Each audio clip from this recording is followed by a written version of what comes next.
The Pesticide-Free Soil Project is an environmental justice initiative powered by youth and adults of California's Central Coast to build soil, to increase access to good food, and uplift the links between human and ecological health. Who is ready for a Compost Tea Party?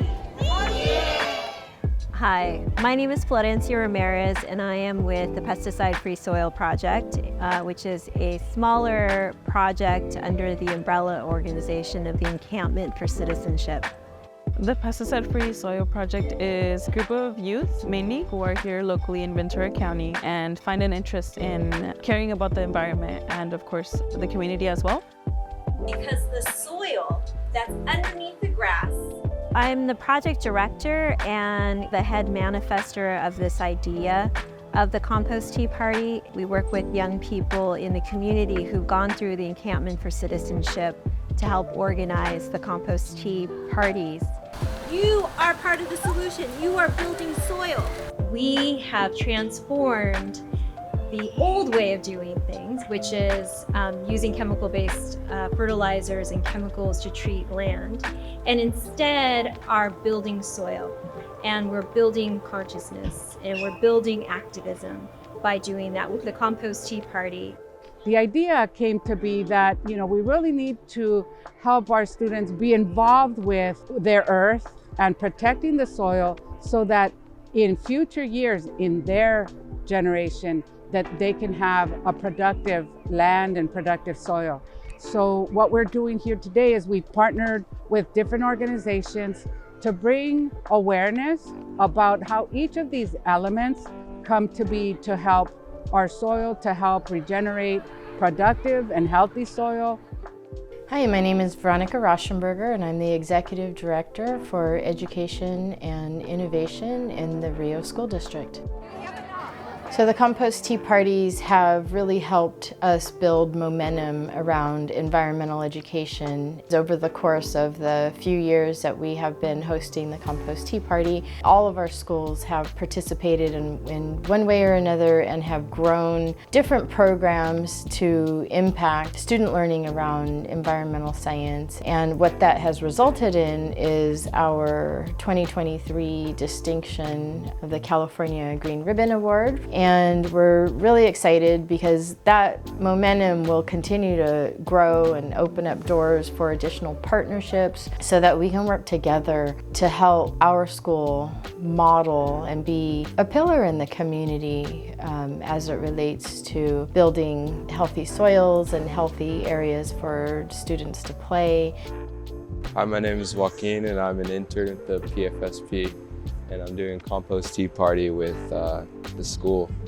And I've just been helping out kids all through 1st to 7th grade, fill up buckets and pour the compost tea everywhere to help enrich the soil. And so right now, instead of using artificial fertilizer, we're using compost and make it to a tea. It's brewed and pouring it everywhere. Instead of using an artificial thing that will harm the soil, we're making something that will enrich the soil over the long run. So what we got here is compost tea that's been brewed with high quality compost, some foods, and we're going to be watering plants and the grasses around here so that we can reintroduce biology, and it's a nature-based climate solution. That's probably the most important thing. The Compost Tea Parties are made up of nature-based climate solution workshops led by the school and community partners. A nature-based climate solution is an action which addresses climate change using natural, renewable methods.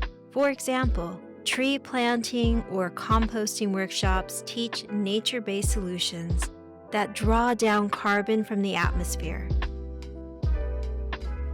Another example is using beneficial bugs instead of petroleum-based pesticides, and the students love learning about bugs. Here are some examples of the nature-based climate solution workshops we've had in the past. With me today, I wanted to do something different, so we had a project about natural dyes.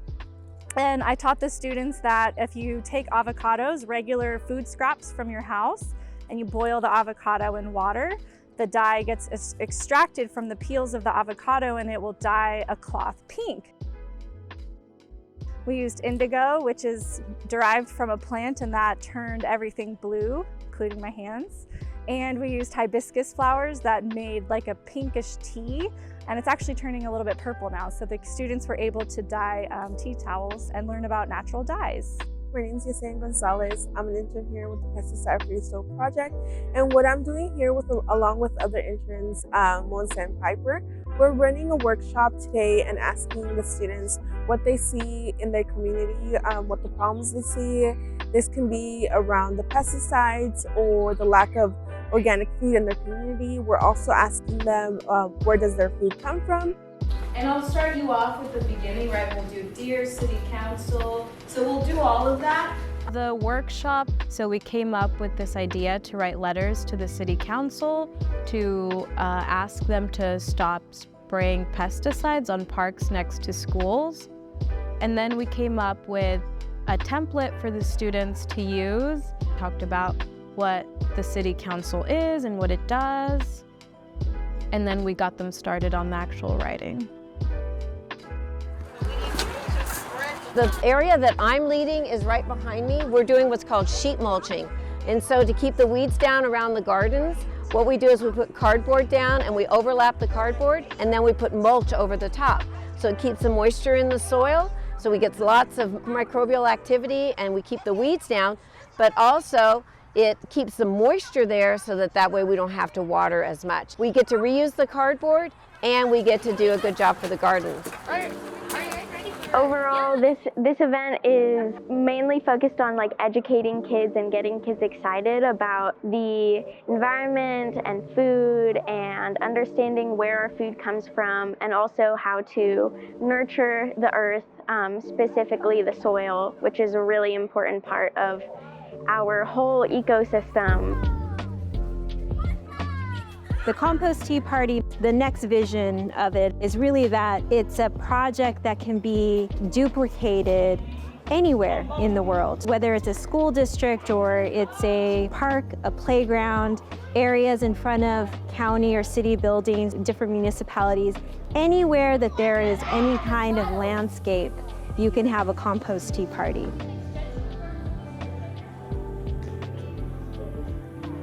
What does it take to put together a Compost Tea Party? An event like this is truly extraordinary, but it does take some time and some love to put into it. My specific piece to the Compost Tea Party was the planner / logistic planner as well. So I contacted my community members, got them all organized. How I worked within the school that was hosting was I created the workshop master list, which had every single workshop presenter and the time slots. So we did a 25-minute workshop for 6 workshops. So workshop 1 was 25 minutes, then they had a 5-minute rotation, then workshop 2 was 25 minutes, then a 5-minute rotation time. You're hosting an event for your community to come and enjoy, so you need to make sure that you have everything your community partners need, and just being very personable, and if you make a mistake, that's fine. Just move forward and see what everyone needs in order to be comfortable, in order to make this event successful for your community. There's multiple benefits to this kind of event. At the school level for the students, they're being exposed to numerous lessons in one day, where for me as an educator, I can't even get that in 1 month with my students. So the fact that they're able to experience this and not only learn from myself, but to learn from community leaders within our system is amazing. My name is Elise Eckel, and I'm the Nutrition and Farm to School Coordinator at Rio School District. So in order to plan a Compost Tea Party, it requires a core planning team that consists of community partners who will be kind of the leads and helping work through the logistics and some of the details. And then key folks within the school district, from child nutrition services, the principal at the school site, and where the Compost Tea Party will be hosted, and then any other kind of key administrators or parents, like a part of the school. Thank you to the food court team for being here today. You guys are amazing. Couldn't have done it today without you. Time, compost on 3, 1, 2, 3. It was about 6 months of planning, and we would meet monthly in the beginning and then every 2 weeks as we got closer to the event, making sure we were staying on track with preparation. Having those relationships with community partners to create such an enriching experience is more than we could ever do by ourselves. It really celebrates our farm to school program, the community partnerships that we really value, the local farms that we work hard to build relationships with, regenerative organic, to bring that food into our cafeteria for school meals. So the Compost Tea Party is really a celebration of all of those things and bringing that into the school for our students to experience. Integrating it into the school day, I think, has been really helpful to make it part of their classroom instruction time instead of like after school. You get more students exposed to the education. My name is Lacey Piper. I'm Director of Child Nutrition and Wellness for the Rio School District in Oxnard. All of the produce that you're going to see on the salad bar today is from our local farmers that we partner with. My role for the Compost Tea Party was actually creating the meal that we ate today and then procuring the produce that was on the salad bar today. My name is Talaya and I'm a food corps member. Contacted the farmers locally and just let them know how much we needed for the salad bar that day. One of the big challenges is price, and then also just the distribution of local produce. Sometimes with smaller companies, I personally have to go out and get the delivery.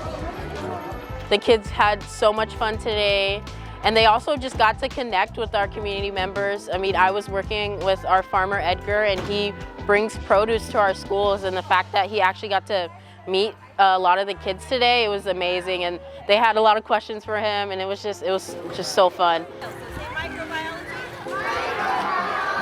And really, Florencia and Juna and the Encampment for Citizenship, we've partnered on this with the idea of bringing the concepts of regenerative agriculture into schools, and particularly empowering students to be solutionaries, where they are using nature-based climate solutions on the landscapes of their schools.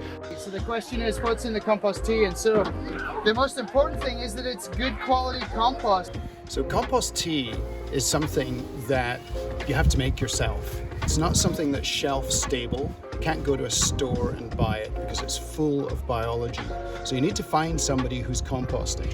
And that's where you start, and it's all about the quality of the compost. So it's a way to connect with people at organic gardens, community gardens, ask about composting and who's doing things with compost. There's a lot of information on YouTube, but it's going to be organic gardening is the source for that. You really want something that's got a lot of living biology in it. Worm farmers, for instance, worm compost would be a really good start. But if you're in Southern California, you can call me up, David White, and I'll come and brew it for you.